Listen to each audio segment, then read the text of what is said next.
काल परवा कर्नाटकमध्ये यांनी निर्णय केला. काय निर्णय केला? यांनी निर्णय केला, देशामध्ये बाबासाहेब आंबेडकरांनी सांगितलं धर्मावर आधारित आरक्षण देता येत नाही.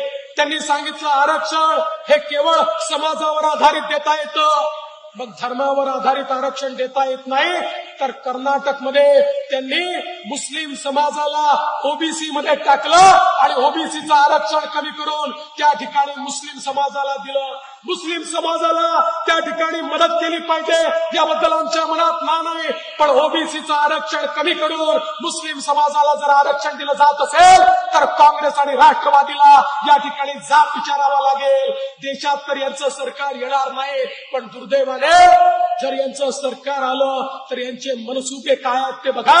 या देशामध्ये हे ओबीसीचं आरक्षण कमी करून त्या ठिकाणी ओबीसी मध्ये मुस्लिम समाजाला टाकून दोन समाजाला अमोरासमोर आणायचं आणि ओबीसीचं नुकसान करायचं, अशा प्रकारचा यांचा मनसुबा या ठिकाणी दिसतोय.